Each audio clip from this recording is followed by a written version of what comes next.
সূরাতুত তাওবার 119 নম্বর আয়াত আল্লাহ বলেন, ইয়া আইয়ুহাল্লাযীনা আমানুত্তাকুল্লাহ ওয়া কুনু মা'আস সাদিকিন। হে ঈমানদারগণ, তোমরা আল্লাহকে ভয় করো। ওয়া কুনু মা'আস সাদিকিন, তোমরা সত্যবাদীদের সাথে থাকো, আল্লাহওয়ালাদের সাথে থাকো। যদি তোমরা আসলে আল্লাহকে ভয় করতে চাও, তাহলে আল্লাহওয়ালা সত্যবাদীদের সাথে থাকো, তাহলে তোমরা নিজেরা আল্লাহকে ভয় করতে পারবে, তোমরাও আল্লাহওয়ালা সত্যবাদী হতে পারবা। এই জন্য আল্লাহওয়ালাদের সাথে থাকা। সূরাতুল ফুরকানের 27-28 নম্বর আয়াতে আল্লাহ বলেন, ইয়াউমা ইয়া'আদ্দুয যালিমু আলা ইয়াদাইহি ইয়াকুলু ইয়া লাইতানি ইত্তাখাযতু মা'আর রাসূলি সাবিলা। কিয়ামতের ময়দানে যারা দুনিয়ায় নিজেদের উপর জুলুম অত্যাচার করেছে, অর্থাৎ আল্লাহকে মানে নাই, কোরআনকে মানে নাই, আল্লাহর রসুলের জীবন আচারকে মানে নাই, ইসলামকে মেনে চলে নাই, তারা কিয়ামতের ময়দানে দুই হাত দয় কামড়াবে আর বলবে, ইয়া ওয়াইলাতা ইয়াউমা ইয়া'আদ্দুয যালিমু আলা ইয়াদাইহি ইয়াকুলু ইয়া লাইতানি ইত্তাখাযতু মা'আর রাসূলি সাবিলা। হায় হায়, আমি যদি রসুলের আদর্শ গ্রহণ করতাম, রসুলের সুন্নার উপর চলতাম, রসুলের জীবনকে অনুসরণ করতাম, উলামায়ে কেরামদের সাথে থাকতাম। ইয়া ওয়াইলাতা লাইতানি লাম আত্তাখিজ ফুলানান খলিলা। হায় হায়, আমি কেন চাঁদাবাজ, দুর্নীতিবাজ, মদখোর, গাঁজাখোরদের সাথে আমি চলেছি, তাদের নেতৃত্বকে কেন গ্রহণ করেছি। এটা প্রত্যেক ওই ব্যক্তি আফসোস করবে যারা কোরআনকে মানে নাই, আল্লাহর রসুলের আদর্শকে মানে নাই, বরং এগুলোকে পরিহার করে অত্যাচারী যারা রয়েছে, চাঁদাবাজ যারা রয়েছে, দুর্নীতিবাজ যারা রয়েছে, তাদেরকে অনুসরণ করেছে। এই জন্য আপনি যদি আজকে রাসূলুল্লাহর আদর্শকে গ্রহণ না করেন, অন্য আদর্শ গ্রহণ করে তাদের পিছনে চলেন, কাল কিয়ামতের ময়দানে আপনাকে আফসোস করতে হবে, আর এই দুই হাত দয় আপনাকে কামড়াতে হবে। সূরাতুজ যুখরুফের 67 নম্বর আয়াতে আল্লাহ বলেন, আল্লাখিল্লাহু ইয়াওমা ইযিন বা'দুহুম লিবা'দিন আদুন ইল্লাল মুত্তাকিন। আল্লাহ রাব্বুল আলামিন বলেন, কিয়ামতের ময়দানে একজন বন্ধু আরেকজন বন্ধুর শত্রু হয়ে যাবে, শুধুমাত্র আল্লাহওয়ালা মুত্তাকি বন্ধু ছাড়া। যদি আমি আপনি দুনিয়ায় কোনো আল্লাহওয়ালা বন্ধু গ্রহণ করতে পারি, উলামায়ে কেরামদের সাথে বন্ধুত্ব করতে পারি, কিয়ামতের ময়দানে তারা আমাদের সহযোগী হবে, তারাও সেখানে আমাদের বন্ধু হিসাবে আসবে। আর দুনিয়ায় অন্য কোনো ব্যক্তি আমাদের বন্ধু থাকবে না, বরং প্রত্যেকের শত্রু হয়ে যাবে। এই জন্য এখনই চিন্তা করতে হবে আপনার বন্ধুত্ব হবে কার সাথে, আপনার চলাফেরা হবে কার সাথে, আপনি কাদের নেতৃত্বে চলবেন, এটা এখানেই আপনাকে আমাকে অবশ্যই সিদ্ধান্ত গ্রহণ করতে হবে। সুনানে আবি দাউদের 4832 নম্বর হাদিস, عن نبي سعيد الخدري رضي الله تعالى عنه قال قال رسول الله صلى الله عليه وسلم لا تصاحب إلا مؤمنا ولا يأكل طعامك إلا تقي। আবু সাঈদ খুদরি রাদিয়াল্লাহু তাআলা আনহু বর্ণনা করেন, আল্লাহর রাসূল সাল্লাল্লাহু আলাইহি ওয়াসাল্লাম বলেন, লা তুসাহিব ইল্লা মুমিনান, মুমিন ছাড়া কারো সাথে বন্ধুত্ব গ্রহণ করবা না, কারো সাথে মিলামিশা করবা না, তাদের সাথে চলবা না। ওয়ালা ইয়াকুলু তুআমাকা ইল্লা তাকিয়ুন, মুত্তাকি ছাড়া অন্য কারো সাথে খাবারের আড্ডা দিবা না, গল্পের আড্ডায় অন্য কারো সাথে বসবা না। একমাত্র মুত্তাকি আল্লাহওয়ালা যারা থাকবে তাদের সাথে তোমরা চলাফেরা করো, তাদের আড্ডায় তোমরা থাকো। বুঝে আসছে? এই জন্য চিন্তা ভাবনা করতে হবে যে আমি কার সাথে চলছি। সহিহ বুখারীর 2101 নম্বর হাদিস, عن بردة بن أبي موسى عن أبيه قال قال رسول الله صلى الله عليه وسلم مثل الجليس الصالح والجليس السوء كمثل صاحب المسك ওয়াকিরিল হাদ্দাদ। আল্লাহর রাসূল সাল্লাল্লাহু আলাইহি ওয়াসাল্লাম সৎসঙ্গ আর অসৎসঙ্গের উদাহরণ দিয়েছেন আতর বিক্রেতা আর কামারের সাথে। সৎসঙ্গ আর অসৎসঙ্গের উদাহরণ দিয়েছেন আতর বিক্রেতা আর কামারের সাথে। লা ইয়াদমুকা মিন সাহিবিল মিসকি ইম্মা তাশতারিহি আও তাজিদু রিহাহু। যদি তুমি আতর বিক্রেতার সাথে সারা দিন চলাফেরা করো, আতর বিক্রেতার আশেপাশে থাকো, হয়তো তুমি আতর ক্রয় করবে অথবা আতরের সুঘ্রাণ নিয়ে তুমি বাড়িতে ফিরে যাবে। কোনো একজন ব্যক্তি যদি সারাদিন একজন আতর বিক্রেতার সাথে, যে আতর বিক্রি করে এই ব্যক্তির সাথে থাকে, হয়তো তার কাছ থেকে আতর ক্রয় করবে অথবা কমপক্ষে আতরের সুঘ্রাণ নিয়ে এসে বাড়িতে ফিরবে। ওয়াকিরুল হাদ্দাদ ইউহরিকু বাদানাকা আও সাওবাক আও তাজিদ রিহান খাবিসাতান। আল্লাহর রাসূল বলেন, আর যদি কেউ কামারের সাথে থাকে, হয়তো কামারের আগুন তার পশম, তার গা পুড়িয়ে দিবে, তার শরীর পুড়িয়ে দিবে, অথবা তার জামা পুড়িয়ে দিবে, কাপড় পুড়িয়ে দিবে।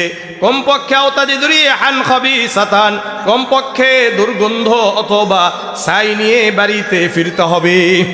সারাদিন যদি এদেরকে মানে ইয়া করার কেউ নাই, আপনারা হ্যাঁ করে কিছুই সব করে, খুব ডিস্টার্ব হইতেছে সারাদিন। আল্লাহ আমাদেরকে বুঝার তৌফিক দান করেন। আল্লাহর রাসূল সাল্লাল্লাহু আলাইহি ওয়াসাল্লাম বলেন, সারাদিন যদি তুমি কোনো কামারের সাথে থাকো, এই কামারের দুর্গন্ধ, এই কামারের থাকার কারণে হয়তো যেই আগুনগুলো থাকবে, এই আগুন তোমার শরীর পুড়িয়ে দিবে, তোমার কাপড় পুড়িয়ে দিবে। যদি কাপড় পুড়িয়ে না দিল, শরীর না পুরলো, কমপক্ষে ছাই আর দুর্গন্ধ নিয়ে বাড়িতে ফিরতে হবে। এই জন্য আমাকে আপনাকে চিন্তা করতে হবে, আমি কাদের সাথে থাকব, কার সাথে থাকব, কার সাথে চলবো। আল্লাহওয়ালাদের সাথে গেলে, আল্লাহওয়ালাদের পাশে গেলে আমি ভালো হব। আপনাদেরকে একটা ঘটনা শুনাই।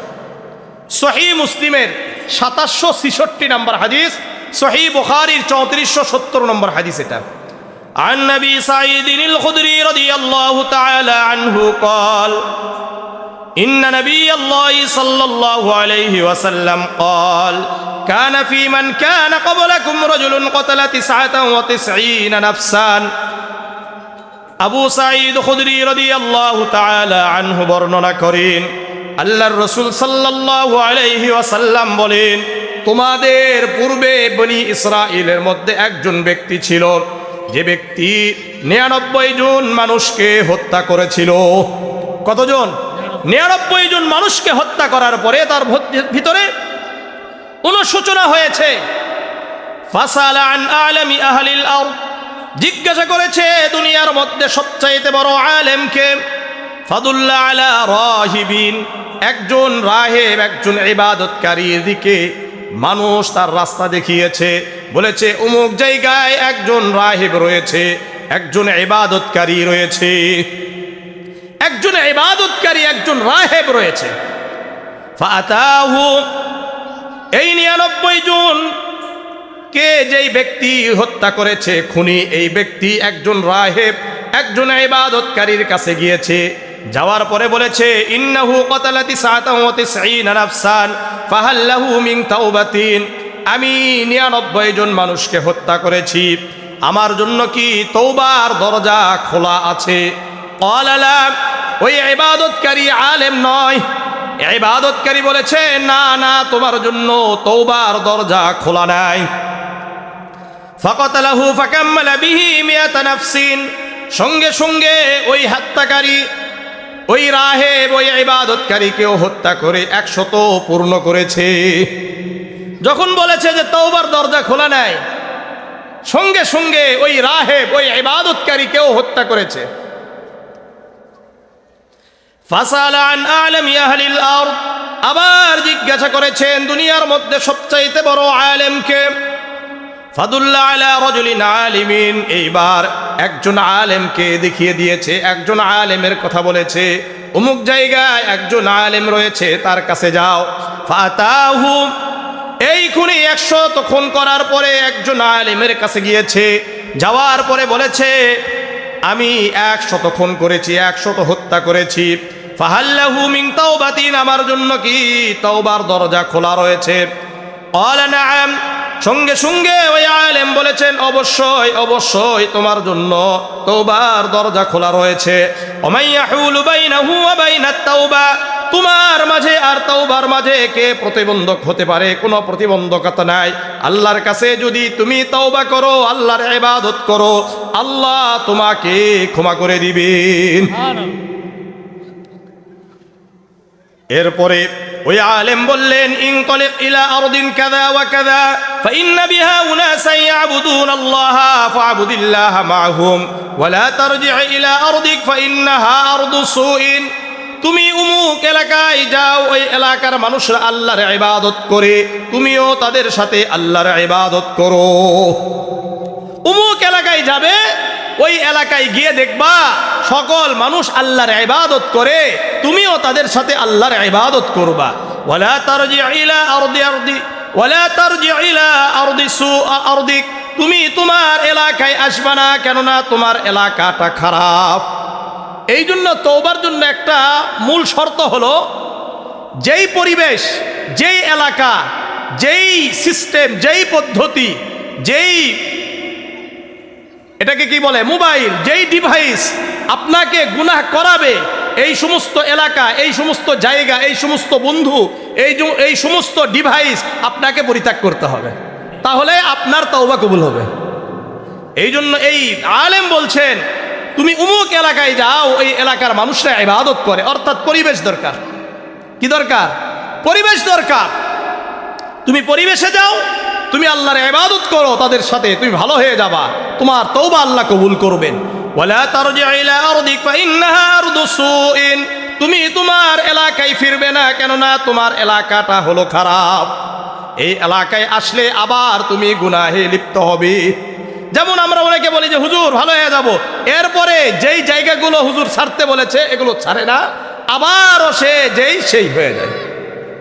এই জন্য দেখবেন আমাদের অনেক ছোট ভাইয়েরা এসএসসির পরে আল্লাহর রাস্তায় সময় দিয়ে আসে, দেখবেন একবার ভালো হয়ে আসে, এরপরে এসে আবার এলাকায়, ওই যেই এলাকায় ছিল ওই এলাকায়, ওই যারা তাবলীগের সাথী তাদের সাথে না থেকে অন্যদের সাথে যখন আবার থাকে, আবার ওই যেই সেই।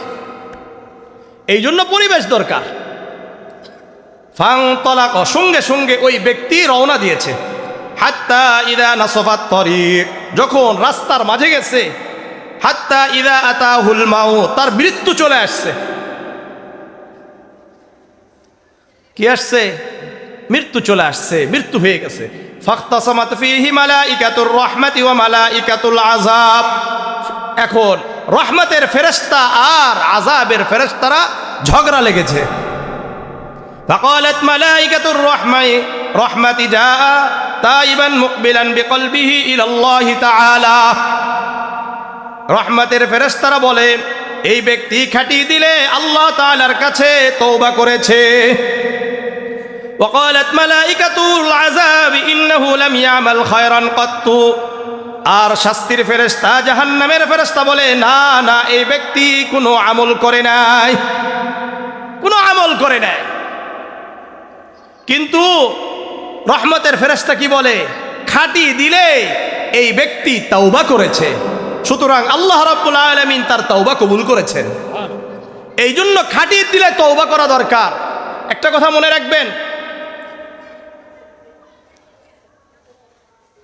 সুনানে ইবনে মাজার 4251 নম্বর হাদিস, عن أنس بن مالك رضي الله تعالى عنه قال قال رسول الله صلى الله عليه وسلم كل بني آدم خطاؤون وخير الخطائين التوابون।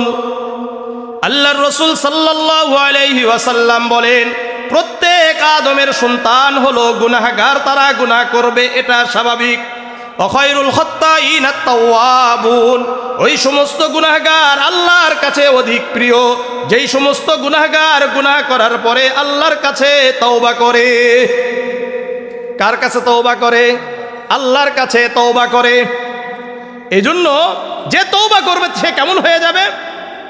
4250 নম্বর হাদিসে রাসূল বলেন, আত্তাইবু মিনাজ যামবি কামাল্লা যামবালাহু, যে ব্যক্তি তওবা করলো সে যেন এমন হয়ে গেল তার কোনো গুনাহ নাই।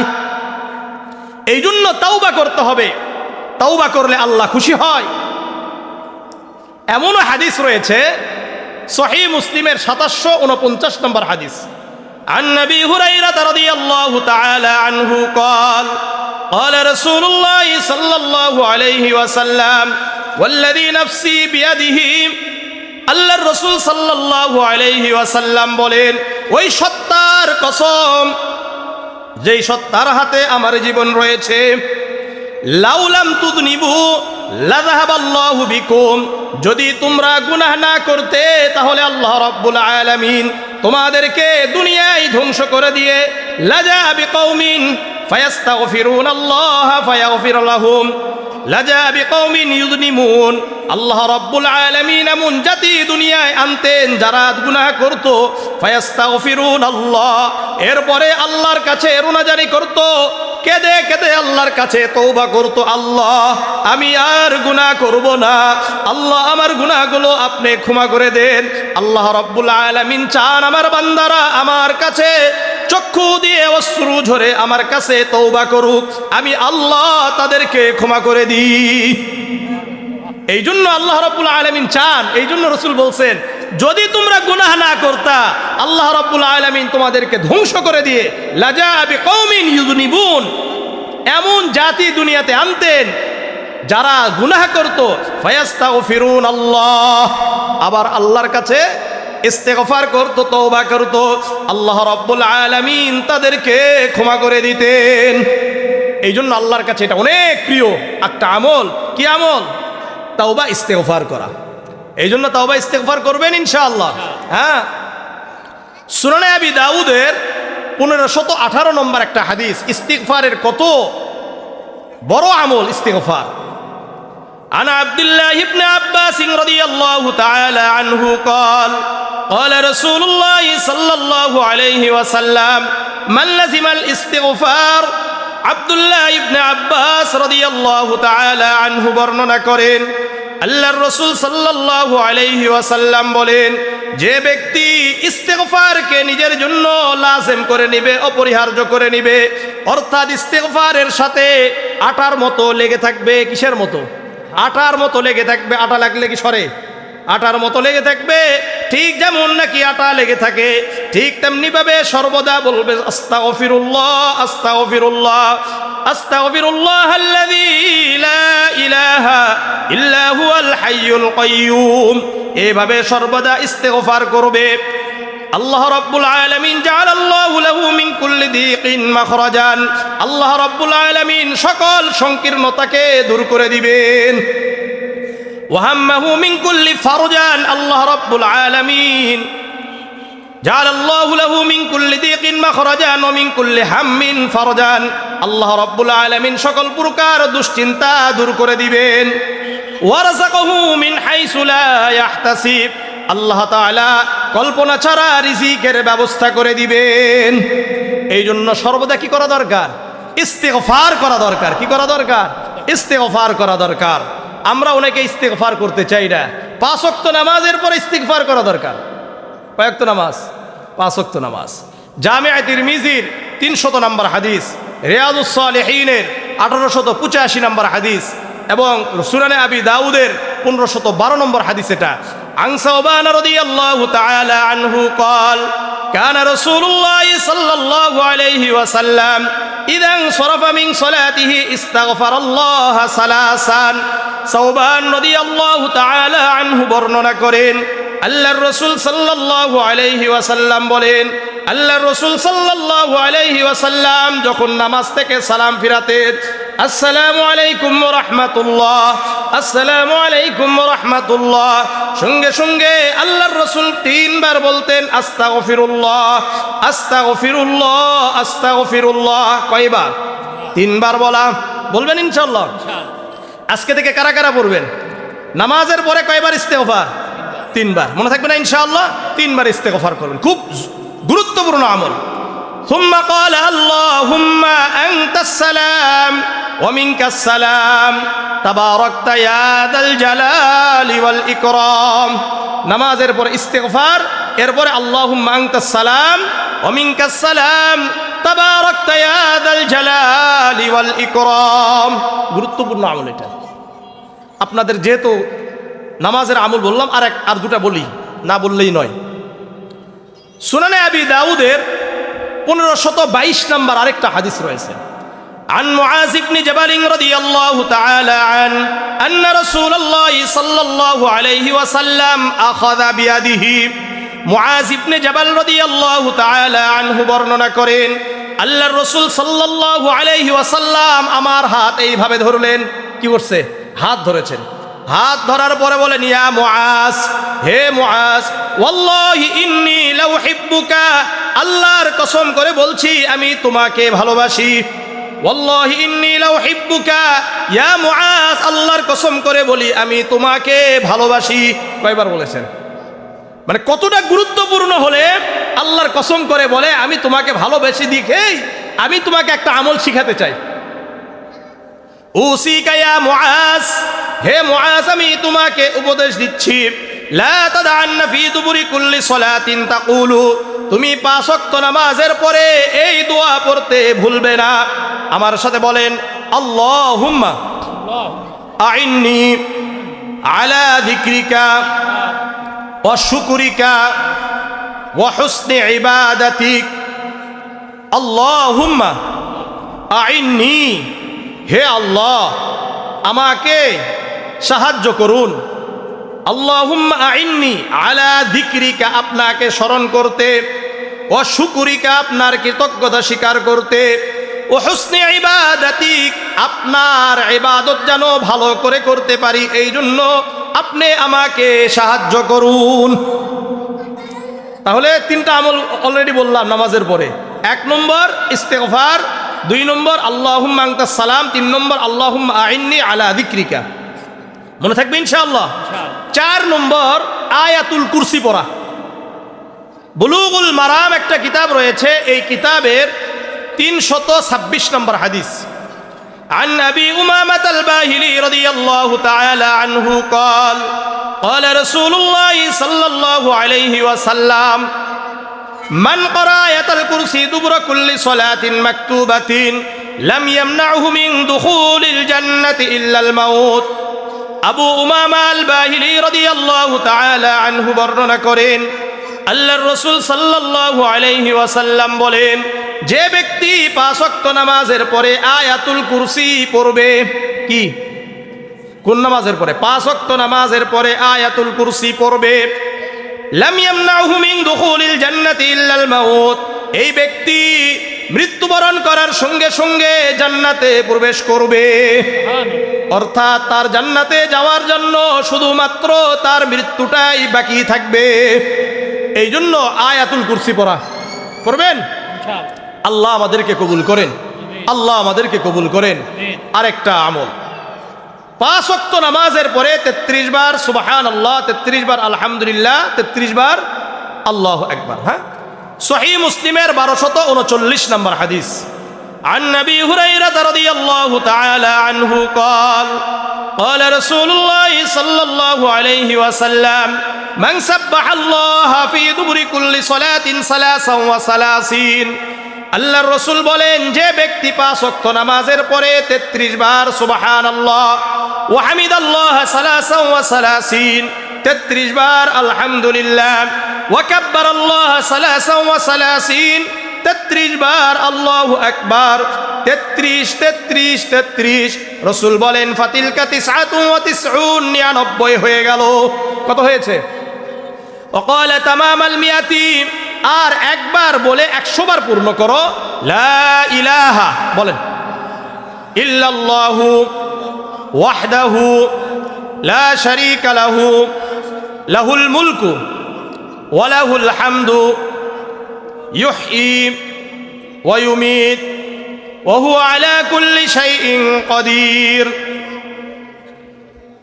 এই 33, 33, 33 এর সাথে যদি এই দোয়াটা পড়ি, গুফিরাত খাতায়াহু ওয়া ইন কানাত মিসলা জাবাদিল বাহার, ওই ব্যক্তির গুনাহ যদি সমুদ্রের ফানা পরিমাণ হয়ে যায় আল্লাহ ক্ষমা করে দিবেন। আনাস ইবনে মালিক রাদিয়াল্লাহু তাআলা আনহু বর্ণনা করেন, একজন ব্যক্তি আল্লাহর রাসূল সাল্লাল্লাহু আলাইহি ওয়াসাল্লামের কাছে আসলেন। একজন গ্রাম্য ব্যক্তি রাসূলের কাছে আসছেন, এসে বললেন, ইয়া রাসূলুল্লাহ, ইয়া হাবিবাল্লাহ, মাতাস সাআহ, কিয়ামত কবে হবে? কি জিজ্ঞাসা করেছে? কিয়ামত কবে হবে? আল্লাহর রাসূল বললেন, ওমা আ'দাত্তা লিস-সাআহ, তুমি কিয়ামত নিয়ে পাগল হয়ে আছো? কিয়ামত কবে হবে? কিয়ামত কবে হবে? তুমি কিয়ামতের জন্য কতটুকু প্রস্তুতি নিয়েছো? এই তুমি কিয়ামতের জন্য তোমার প্রস্তুতি কি? দেখেন উত্তর কি সুন্দর, চমৎকার উত্তর দিয়েছেন। উনি বলছেন, হুব্বুল্লাহি ওয়া রাসূলি, ইয়া রাসূলুল্লাহ, কিয়ামতের জন্য আমার প্রস্তুতি হলো আল্লাহ এবং তার রাসূলকে ভালোবাসা। আমি অন্য আমল এত বেশি করতে পারি না, কিন্তু আল্লাহ এবং তার রাসূলকে শতে শত, কি 100তে 100 আমি আল্লাহ এবং আল্লাহর রাসূলকে ভালোবাসি। সঙ্গে সঙ্গে আল্লাহর রাসূলের উত্তর কি?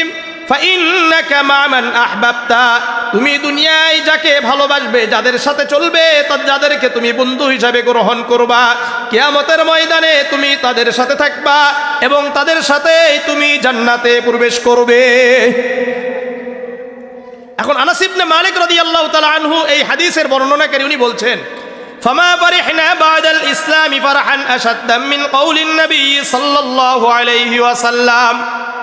আনাস ইবনে মালিক রাদিয়াল্লাহু তাআলা আনহু বলেন, ইসলাম গ্রহণ করার পর থেকে আমরা এতটা খুশি কোনোদিন হই নাই যতটা খুশি আল্লাহর রাসূলের এই কথার মাধ্যমে হয়েছি। কোন কথা? ফাইন্নাকা মা মান আহবাবতা, তুমি দুনিয়ায় যাকে ভালোবাসবে, যাদের সাথে চলবে, কিয়ামতের ময়দানে তুমি তাদের সাথেই থাকবে। সাহাবাদের বক্তব্য হলো, আমরা আমল যতটুকু করতে পারি, পারি কি পারি না এটা বিষয় নয়, কিন্তু আমাদের মধ্যে তো আল্লাহর রাসূলের ভালোবাসা 100 ছিল, সুতরাং কিয়ামতের ময়দানে আমি তাদের সাথেই থাকবো, অর্থাৎ রাসূলের সাথেই থাকবো। এরপরে আনাস ইবনে মালিক আরো চমৎকার কথা বলেছেন।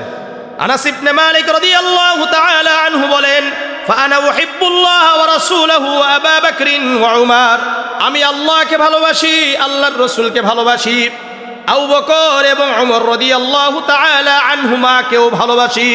ফারজু আন নাকুনা মাআহুম ওয়া ইল্লাম আ'মাল বিআ'মালিহিম, আমি আশা করি আমি কিয়ামতের ময়দানে তাদের সাথেই থাকব, যদিও আমি তাদের মতো আমল করতে পারি না। যদিও আমি তো তাদের মতো আমল করতে পারি না, তো কি হয়েছে, কিন্তু আমি আল্লাহর রাসূলের সাথে আবু বকর উমর, কারণ আল্লাহর রাসূল ওটা তো বহুত উপরের কথা। এখানে আনাস ইবনে মালিক বুঝাইতে চেয়েছেন, যেহেতু আবু বকর এবং উমর এই দুইজন আল্লাহর রাসূলের উত্তরসূরি, প্রথম উত্তরসূরি, ওনাদেরকেও যদি কেউ ভালোবাসে তারাও কিয়ামতের ময়দানে তাদের সাথেই থাকবে, যদিও আবু বকর উমরের মতো আমি আমল করতে পারি না। ঠিক তেমনি ভাবে আপনি যতই চান না কেন উলামায়ে কেরামদের মতো আপনি বেশি আমল করতে পারবেন না, এটাই বাস্তবতা। কিন্তু আপনি তাদের সাথে থাকার জন্য, আপনিও যদি তাদেরকে ভালোবাসেন, তাদের সাথে থাকেন দুনিয়াতে, কাল কিয়ামতের ময়দানে আপনি তাদের সাথেই থাকবেন। কেন তারা আল্লাহওয়ালা? সূরা ফাতিরের 28 নম্বর আয়াত আল্লাহ স্পষ্ট করেছেন, ইন্নামা ইয়াখশাল্লাহা মিন ইবাদিহিল উলামা, নিশ্চয় উলামায়ে কেরামরা একমাত্র আল্লাহকে ভয় করে। আল্লাহকে সবচাইতে ভয় বেশি করে কারা? উলামায়ে কেরামরা। সুতরাং উলামায়ে কেরামদের সাথে যদি আমার আপনার সম্পর্ক থাকে, উলামায়ে কেরামের মাদ্রাসার সাথে যদি আমাদের সম্পর্ক থাকে, কাল কিয়ামতের ময়দানে আমরা তাদের সাথেই থাকব। কারণ আল্লাহ তাআলা তাদেরকে আল্লাহ রাসূলের মাধ্যমে তাদের শ্রেষ্ঠত্ব বর্ণনা করেছেন। সহিহ বুখারীর 5027 নম্বর হাদিস, আন উসমান ইবনে আফফান রাদিয়াল্লাহু তাআলা আনহু قال قال رسول الله صلى الله عليه وسلم খায়রুকুম মান তাআল্লামাল কুরআন ওয়া আল্লামা, তোমাদের মধ্যে শ্রেষ্ঠ তারাই যারা কোরআন শিখে এবং অন্যদেরকে শিক্ষা দেয়। পুরা দুনিয়ার মধ্যে শ্রেষ্ঠত্বের ঘোষণা আল্লাহর রাসূল করে বলে দিলেন, তোমাদের মধ্যে শ্রেষ্ঠ তারাই যারা কোরআন শিখে এবং অন্যদেরকে শিক্ষা দেয়। উলামায়ে কেরামদেরকে, হাফেজদেরকে আল্লাহ তাআলা সম্মানিত করেছেন। এই কোরআন যারা বহন করবে, এই কোরআন অনুযায়ী যারা চলবে, আল্লাহ তাআলা তাদের দুনিয়াতে সম্মানিত করবেন। সুনানে ইবনে মাজার 218 নম্বর হাদিস, عن عمر بن الخطاب رضي الله تعالى عنه قال سمعت النبي صلى الله عليه وسلم يقول إن الله يرفع بهذا الكتاب أقواما ويضع به آخرين উমর ইবনুল খাত্তাব রাদিয়াল্লাহু তাআলা আনহু বলেন, আমি আল্লাহর রাসূলকে বলতে শুনেছি, আল্লাহর রাসূল বলেন, নিশ্চয় আল্লাহ রাব্বুল আলামিন বহু মানুষকে, বহু জাতিকে, বহু সম্প্রদায়কে এই কোরআনের কারণে সম্মানিত করেছেন। আবার বহু জাতিকে, বহু মানুষকে আল্লাহ রাব্বুল আলামিন এই কোরআনের কারণে লাঞ্ছিত করেছেন। যারা কোরআন পড়ে, কোরআন অনুযায়ী আমল করে, কোরআনকে ব্যক্তিগত জীবন থেকে রাষ্ট্রীয় জীবন পর্যন্ত পরিচালনার জন্য, প্রতিষ্ঠার জন্য চেষ্টা করে, আল্লাহ রাব্বুল আলামিন তাদেরকে সম্মানিত করবেন। আর যারা এই কোরআনের বিরোধিতা করবে, আল্লাহ রাব্বুল আলামিন দুনিয়াতে তাদেরকে লাঞ্ছিত করবেন, আখিরাতেও লাঞ্ছিত করবেন। এই জন্য কোরআনের পক্ষে থাকা লাগবে না বিপক্ষে থাকতে হবে?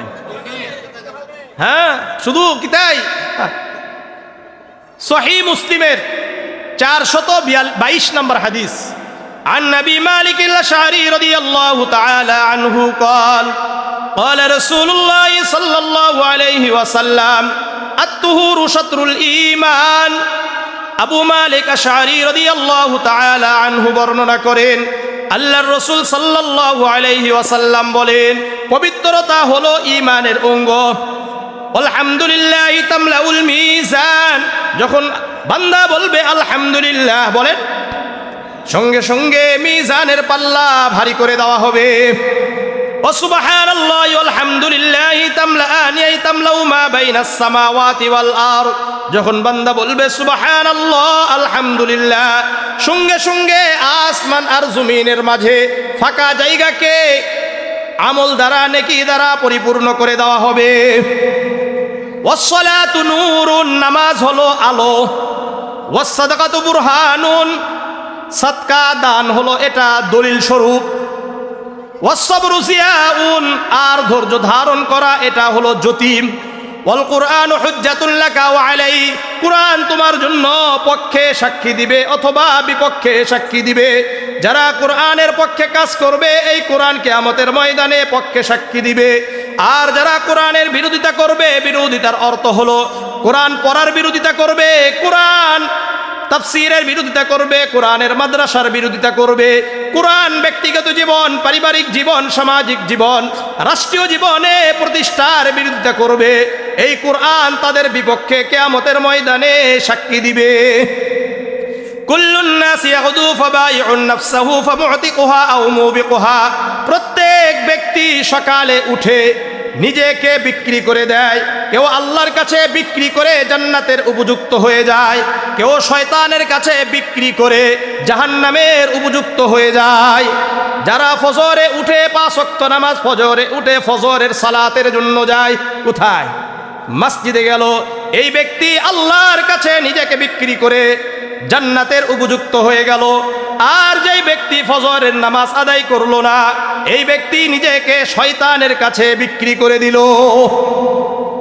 সুনানে ইবনে মাজার আপনাদেরকে একটা হাদিস শোনাই। সুনানে ইবনে মাজার 2234 নম্বর হাদিস, عن سلمان الفارسي رضي الله تعالى عنه قال قال رسول الله صلى الله عليه وسلم من غدا إلى صلاة الصبح غدا برؤية الإيمان। সালমান ফারসি রাদিয়াল্লাহু তাআলা আনহু বর্ণনা করেন, আল্লাহর রাসূল সাল্লাল্লাহু আলাইহি ওয়াসাল্লাম বলেন, যে ব্যক্তি ফজরের নামাজের জন্য মসজিদে গমন করলো, ওই ব্যক্তি ঈমানের ঝান্ডা, ঈমানের পতাকা বহনকারী হয়ে যায়। ওমান গাদা ইলা সুক, আর যে ব্যক্তি ফজরের নামাজ পড়লো না, চাকরিতে চলে গেল, বাজারে চলে গেল, গাদা বিরায়াতি ইবলিস, এই ব্যক্তি ইবলিস শয়তানের ঝান্ডা বহনকারী হয়ে যায়। এই জন্য শয়তানের পক্ষে যাবেন না, ঈমানের পক্ষে যাবেন। ঈমানের পক্ষে যাবেন তো ইনশাআল্লাহ। যাই হোক, আল্লাহ তাআলা আমাদেরকে কবুল করেন। এখানে মূল কথা হলো, আমার আপনার পক্ষে যদি কোরআনকে আনতে চায়, তাহলে কোরআন পড়তে হবে, কোরআন অনুযায়ী আমল করতে হবে, কোরআনের মাহফিল, কোরআনের মাদ্রাসা প্রতিষ্ঠার জন্য চেষ্টা করতে হবে। মনে থাকবে ইনশাআল্লাহ। হ্যাঁ, এই কোরআন যারা পড়বে কিয়ামতের ময়দানে এই কোরআন তাদের পক্ষে সুপারিশ করবে। সহিহ মুসলিমের 1910 নম্বর হাদিস, عن أبي أمامة الباهلي رضي الله تعالى عنه قال قال رسول الله صلى الله عليه وسلم اقرأوا القرآن فإنه يأتي يوم القيامة شفيعا لأصحابه আবু উমামা আল বাহিলি রাদিয়াল্লাহু তাআলা আনহু বর্ণনা করেন আল্লাহর রাসূল সাল্লাল্লাহু আলাইহি ওয়াসাল্লাম বলেন, এ আমার উম্মত, তোমরা কোরআন পড়ো, কোরআন শিখো, কোরআন তেলাওয়াত করতে থাকো, কেননা এই কোরআন কিয়ামতের ময়দানে তোমার জন্য সুপারিশকারী হবে। এই জন্য যদি আমরা কোরআনকে নিজেদের পক্ষে সুপারিশকারী চাই, তাহলে অবশ্যই অবশ্যই শুধুমাত্র সন্তানদেরকে কোরআন পড়ালে হবে না, আমাদেরকেও কোরআন শিখতে হবে, কোরআন অনুযায়ী আমল করতে হবে, কোরআনকে প্রতিষ্ঠার জন্য চেষ্টা করতে হবে। বুঝে আসছে? কোরআন পড়বেন ইনশাআল্লাহ। হ্যাঁ, পৃথিবীতে কিছু আল্লাহর পরিবারের লোক রয়েছে, আল্লাহর বিশেষ লোক রয়েছে। সুনান ইবনে মাজার 215 নম্বর হাদিস, عن أنس بن مالك رضي الله تعالى عنه قال قال رسول الله صلى الله عليه وسلم إن لله أهلين من الناس قالوا من هم يا رسول الله আনাস ইবনে মালিক রাদিয়াল্লাহু তাআলা আনহু বর্ণনা করেন আল্লাহর রাসূল সাল্লাল্লাহু আলাইহি ওয়াসাল্লাম বলেন, নিশ্চয় আল্লাহ রাব্বুল আলামিনের কিছু পরিবারের লোক দুনিয়াতে রয়েছে, কিছু বিশেষ লোক রয়েছে। আল্লাহর রাসূলের সাহাবারা বললেন, ইয়া রাসূলুল্লাহ লাম ইয়ালিদ ওয়া লাম ইউলাদ, কোরআন তো বলে আল্লাহর কোনো সন্তান নাই, আল্লাহর কোনো পিতা মাতা নাই, তাহলে পরিবারের লোক হয় কিভাবে? আল্লাহর রাসূল বললেন, আহলুল কুরআন হুম আহলুল্লাহ ওয়া খাসাতুহু, যারা কোরআন পড়ে, কোরআন অনুযায়ী আমল করে, কোরআনের ধারক বাহক উলামায়ে কেরামরা হলো আল্লাহর পরিবারের লোক, আল্লাহর বিশেষ লোক। কিন্তু আজকে সবচাইতে খারাপ আচরণ হয় কাদের সাথে? উলামায়ে কেরামদের সাথে। উলামায়ে কেরামদেরকে ছোট মনে করি, আল্লাহর বিশেষ লোকদেরকে আপনি ছোট মনে করেন, আপনি আল্লাহর কাছে ভালো হয়ে যাবেন, এই আশা করাটা কি নির্বুদ্ধিতার কাজ নয়? বলেন, নির্বুদ্ধিতার কাজ কি না? আপনি একজন ব্যক্তিকে খুশি করতে চান, তাহলে তার সন্তানদেরকে খুশি করা দরকার না? তার পরিবারের লোকদেরকে খুশি করা দরকার না? তা আপনি আল্লাহর খুশি চান, আল্লাহর সন্তুষ্টি চান, আর উলামায়ে কেরামদের সাথে আপনার আচরণ খারাপ, কোশ্চেন কালেও আপনি আল্লাহর সন্তুষ্টি পাবেন না। এই জন্য কোরআন পড়তে হবে, কোরআন অনুযায়ী আমল করতে হবে, সন্তানদেরকে পড়ান, এই সন্তানরা হাফেজ হবে, এই সন্তানদেরকে আল্লাহ তাআলা জান্নাত দিবেন, এই সন্তানদের কারণে আপনাদেরকেও আল্লাহ তাআলা সম্মানিত করবেন। জামিআ তিরমিজির 2914 নম্বর হাদিস, আনা আব্দুল্লাহ ইবনে আমর রাদিয়াল্লাহু তাআলা আনহু আনিন নবী সাল্লাল্লাহু আলাইহি ওয়াসাল্লাম قال يقال لصاحب القرآن اقرأ ওয়ারতাকি ওয়ারাত্তিল কামা কুনতা তুরাত্তিলু ফিদ দুনিয়া। আব্দুল্লাহ ইবনে আমর রাদিয়াল্লাহু তাআলা আনহু বর্ণনা করেন, আল্লাহর রাসূল সাল্লাল্লাহু আলাইহি ওয়াসাল্লাম বলেন, কিয়ামতের ময়দানে হাফেজে কোরআনদেরকে বলা হবে, কোরআন পড়ো আর উপরে চড়তে থাকো, যেমন দুনিয়ায় তারতিলের সাথে সুন্দর করে পড়তে, ঠিক তেমনি ভাবে এখনো পড়ো। ফাইন্না মানজিলাতাকা ইনদা আখির আয়াতিন তাকরাউ বিহা, তুমি কোরআনের যতটি আয়াত মুখস্থ করেছো ততটি মর্যাদা তুমি লাভ করবে। যারা 6236টি আয়াত মুখস্থ করেছে, আল্লাহ রাব্বুল আলামিন ওই হাফেজদেরকে 6236টি মর্যাদা দান করবেন। আর বাবা মাকে কি দিবেন? সুনানে আবি দাউদের 1453 নম্বর হাদিস, عن معاذ الجهني رضي الله تعالى عنه قال قال النبي صلى الله عليه وسلم من قرأ القرآن وعمل بما فيه ألبس والداه تاجا يوم القيامة। মুআজ আল জুহানি রাদিয়াল্লাহু তাআলা আনহু বর্ণনা করেন, আল্লাহর রাসূল সাল্লাল্লাহু আলাইহি ওয়াসাল্লাম বলেন, যে ব্যক্তি কোরআন পড়লো, কোরআন অনুযায়ী আমল করলো, কোরআন যেটাকে হালাল বলেছে হালাল মেনেছে, কোরআন যেটাকে হারাম বলেছে হারাম মেনে চলেছে, উলবিসা ওয়ালিদাহু তাজান ইয়াউমাল কিয়ামা, কিয়ামতের ময়দানে ওই হাফেজে কোরআন, ওই আলেমের বাবা মাকে এমন নূরের মুকুট পরিধান করাবে, টুপি পরিধান করাবে, যার আলো সূর্যের আলো থেকেও বেশি হবে। সুবহানাল্লাহ। তাহলে কি আপনারা চান যে আপনাদের সন্তানরা হাফেজ হোক, আর আপনাদের সন্তানদের কারণে আপনাদেরকে আল্লাহ তাআলা দুনিয়ায় এই মর্যাদা দিক? চান কি চান না? যদি চান তাহলে সন্তানদেরকে হাফেজ বানাইতে হবে। হাফেজ বানাইলে আপনার সন্তান এটা হতে পারবে না, সেটা হতে পারবে না, এটা হলো ভুয়া কথা, এটা হলো মিথ্যা কথা। আরেকটা কথা মনে রাখবেন, শিক্ষার সাথে কখনোই সম্পদের কোনো সম্পর্ক নাই। আপনি এই এলাকায় আমাকে দেখান কয়জন বাড়িওয়ালা উচ্চ শিক্ষায় শিক্ষিত, দেখান আমারে। যদি শিক্ষার সাথে সম্পৃক্ত হতো এই এলাকার অধিকাংশ বাড়িওয়ালা হতে পারতো না। সত্য না মিথ্যা? হিসাব করেন না আপনাদের এলাকায়। সুতরাং বোঝা যায় শিক্ষার সাথে সম্পদের সম্পর্ক নাই, বরং আল্লাহ তাআলা যাকে ইচ্ছা ধনী বানাবেন, যাকে ইচ্ছা মধ্যবিত্ত বানাবেন, যাকে ইচ্ছা গরিব বানিয়ে রাখবেন, এটা আল্লাহর ইচ্ছা। হ্যাঁ, চেষ্টা করবে এতটুকু। সব ডাক্তার কি বড় ডাক্তার, সব বড় ইঞ্জিনিয়ার কি বড় ইঞ্জিনিয়ার, ঠিক তেমনি ভাবে সব আলেম যে বড় আলেম হবে এটা নয়, কিন্তু বাঁচার উপায় হলো এখানেই। আপনি দুনিয়া থেকে চলে যাওয়ার পরে কিয়ামতের ময়দানে আল্লাহ এটা আপনাকে জিজ্ঞাসাই করবে না, ডাক্তার বানিয়েছো কি, ইঞ্জিনিয়ার বানিয়েছো কিনা, কখনোই জিজ্ঞাসা করবে না। কিন্তু এটা জিজ্ঞাসা করবে তুমি তোমার সন্তানকে দ্বীন শিক্ষা দিয়েছো কিনা, এটা তো জিজ্ঞাসা করবে। এই জন্য সন্তান আমাদের দুনিয়াতে সবচেয়ে বড় উপার্জন। সুনানে আবি দাউদের 3530 নম্বর হাদিস, আন আমর ইবনে শুআইব আন আবিহি আন জাদ্দিহি أن رجلا أتى النبي صلى الله عليه وسلم فقال يا رسول الله إن لي مالا وولدا وإن والدي يحتاج مالي। আমর ইবনে শুআইব তার বাবা থেকে বর্ণনা করেন, উনি তার বাবা থেকে বর্ণনা করেন, একজন ব্যক্তি আল্লাহর রাসূল সাল্লাল্লাহু আলাইহি ওয়াসাল্লামের কাছে এসে বললেন, ইয়া রাসূলুল্লাহ, ইয়া হাবিবাল্লাহ, আমার সম্পদ রয়েছে, আমার সন্তানও আছে। কি বলছে? সম্পদ আছে, সন্তানও আছে।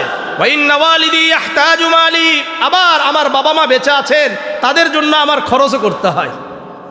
এখন বাবা মায়ের জন্য খরচ করতে হয়, এই কথা বলার সঙ্গে সঙ্গে আল্লাহ রসুলের উত্তরটা কি? আনতা ওয়া মালুকা লিওয়ালিদিক, তুমি এবং তোমার সম্পদের মালিক হলো তোমার বাবা। কি বলছে? তোমারও মালিক তোমার বাবা, তোমার সম্পদের মালিক তোমার বাবা। ইন্না আওলাদাকুম মিন আতয়াবি কাসবিকুম ফাকুলু মিন কাসবি আওলাদিকুম। রাসূল বলেন তোমাদের পৃথিবীতে উত্তম উপার্জন হলো তোমাদের সন্তান। পৃথিবীতে উত্তম উপার্জন কি? তোমাদের সন্তান। গাড়ি বাড়িকে উত্তম উপার্জন বলে নাই, বরং রাসূল বলেছেন দুনিয়াতে সবচাইতে শ্রেষ্ঠ উপার্জনের নাম তোমার সন্তান। এই সন্তানকে যদি তুমি ভালো করে নার্সিং করতে পারো, এই সন্তানকে দ্বীন শিক্ষা দিতে পারো, এই সন্তান অবশ্যই অবশ্যই দুনিয়ায় তোমাকে কখনো ফেলে যাবে না, দুনিয়ায় কখনো তোমাকে অবহেলা করবে না এই সন্তান। আজকে আমরা কি বলবো, সন্তানের যেই হক আছে, যে অধিকার রয়েছে, এই অধিকারের আমরা কোনো ধার ধারি না। যখন বৃদ্ধ হয়ে যায়, হুজুর আমার সন্তান আমার কথা শোনে না। এই কাহিনীটা কোথায় জানেন? এই কাহিনী আপনাদেরকে বলি। আবুল লাইস সামারকান্দি রাহিমাহুল্লাহ একটা কিতাব আছে তানবিহুল গাফিলিন। এই তানবিহুল গাফিলিনের 152 নম্বর একটা হাদিস, এই হাদিসের টিকাতে উমর ইবনুল খাত্তাব রাদিয়াল্লাহু তাআলা আনহুর যুগের একটা ঘটনা, এই ঘটনা বলে আজকের আলোচনা শেষ। জা রাজুলুন ইলা আমিরিল মুমিনিন উমর ইবনুল খাত্তাব ইয়াশকু উকুক ইবনিহি। একজন ব্যক্তি উমর ইবনুল খাত্তাব রাদিয়াল্লাহু তাআলা আনহুর কাছে এসে বললেন, হে আমিরুল মুমিনিন, আমার সন্তান আমার কথা শুনে না, আমার অবাধ্য। কি বলছে? আমার সন্তান আমার কথা শুনে না, আমার অবাধ্য। আপনি যদি একটু তাকে শাসিয়ে দিতেন ভালো হতো। ফাহাজার ইবনাহু, উমর ইবনুল খাত্তাব রাদিয়াল্লাহু তাআলা আনহু তার সন্তানকে উপস্থিত করলেন। ওয়াংবা আলা উকুকিহি, আর তাকে বলে দিলেন, এই বেটা, আজকে থেকে তুমি তোমার বাবার কথা মানবা, কখনো অবাধ্য হবে না। এখন এই ছেলে কি বলে জানেন? ফাকাল আল ইবনু ইয়া আমিরুল মুমিনিন আলাইসা লিল ওয়ালাদি হুকুকুন আলা আবিহি। হে আমিরুল মুমিনিন, আপনি আমাকে বলেছেন আজকে থেকে যেন আমি আমার বাবার অবাধ্য না হই। ঠিক আছে, সমস্যা নাই, কিন্তু আপনার কাছে প্রশ্ন আছে, আলাইসা লিল ওয়ালাদি হুকুকুন আলা আবিহি, সন্তানের প্রতি পিতার বাবার কি কোনো দায়িত্ব আছে? কি বলছে? কোনো দায়িত্ব আছে? ক্বালা বালা, আমিরুল মুমিনিন বলেন অবশ্যই দায়িত্ব আছে। কি দায়িত্ব? যে অনেক দায়িত্ব, তন্মধ্যে 3টা দায়িত্ব, বড় বড় দায়িত্ব। কয়টা? 3টা। এক নম্বর আইয়াং তাকিয়া উম্মাহু, ভালো মায়ের ব্যবস্থা করা। কি মা? ভালো মায়ের ব্যবস্থা করে। এখন আমাদের যুব সমাজ যা কে বেশি উলঙ্গ হয়ে ছবি দিতে পারে, কে টিকটক করতে পারে, এর পিছনে দৌড়াই। তাহলে ভালো মায়ের ব্যবস্থা হলো না? পরবর্তীতে এই সন্তানটা টিকটকার হবে, নির্লজ্জ হবে কি হবে না? নির্লজ্জ হবে। এখন বলছে ভালো মায়ের ব্যবস্থা করা, ইসমাহু, ভালো নাম রাখা, আইয়ুআল্লিমাহুল কিতাব, এবং কোরআন এবং হাদিস শিক্ষা দেওয়া, দিন শিক্ষা দেওয়া। এখন এই ছেলে বলে, ইয়া আমিরুল মুমিনিন, শুনেন, এই তিনটার মধ্যে একটাও নেই আমার বাপের মধ্যে, তিনটার মধ্যে একটাও করে না। কেন? ইন্না উম্মি ইন্নাহা সানজিয়াতুন কানাত লিমাজুসিয়্যিন। আরে আমার মা হলো একজন অগ্নি পূজকের দাসী ছিল। ওয়াসাম্মানি জুলান, আর আমার নাম রাখছে হলো গবরে পোকা। কি পোকা? গবরে পোকা নাম রাখছে। ওয়ালাম ইয়াল্লিমনি মিনাল কিতাবি হারফান ওয়াহিদান, আর কোরআন এবং হাদিস দ্বীনের কোনো শিক্ষা আমাকে শিক্ষাই দেয় নাই। তখন ওমর ইবনুল খাত্তাব তার দিকে তাকিয়ে বলে, আসাত ইলাইহি ক্বাবলা আন ইউসিয়া ইলাইক, তোমার হক নষ্ট করার আগে তুমি তার হক নষ্ট করেছো। তোমার সন্তান তোমার হক নষ্ট করার আগে তুমি তোমার সন্তানের হক নষ্ট করেছো, এই জন্য আজকে তোমার হক তোমার সন্তান নষ্ট করছে। এটাই বাস্তবতা। কুমা আন্নি, ওমর ইবনুল খাত্তাব বললেন, এই মুহূর্তে আমার কাছ থেকে তুমি উঠে যাওয়া, নাহলে তোমাকে পিটান দেবো। বাস্তবতা হলো এটা। এই জন্য আজকে অনেকে এসে বলে, হুজুর আমার সন্তান কথা শুনে না। শুনবে কেন? আপনি কি আপনার সন্তানকে দিন শিক্ষা দিয়েছেন? দেননি তো। যখন আপনার সন্তান এই হাদিস পড়তো, মুসনাদে আহমদের 22,075 নম্বর হাদিসের 10টা উপদেশ, তার মধ্যে একটা আছে, ওয়ালা তাউক্কুন্না ওয়ালিদাইক ওয়া ইন আমারাকা আন তাখরুজা মিন আহলিক, তোমার বাবা মা যদি তোমাদেরকে ঘর থেকে বের করে দেয়, তাদের সম্পদ থেকে বঞ্চিত করে, এরপরেও পিতা মাতার অবাধ্য হওয়ার কোনো সুযোগ ইসলাম রাখে নাই। এটা যেই সন্তানের মধ্যে ঢুকবে, এই সন্তান কখনো পিতা মাতার অবাধ্য হতে পারে না। আল্লাহ আমাদের সবাইকে আল্লাহ ওয়ালাদের সাথে থাকার তৌফিক দান করেন, উলামায়ে কেরামদের সাথে থাকার তৌফিক দান করেন, মাদ্রাসা মসজিদদের সাথে থাকার তৌফিক দান করেন। সুবহানাকাল্লাহুম্মা বিহামদিকা আশহাদু আল্লা ইলাহা ইল্লা আনতা আস্তাগফিরুকা ওয়া আতুবু ইলাইক। আসসালামু আলাইকুম ওয়া রাহমাতুল্লাহ।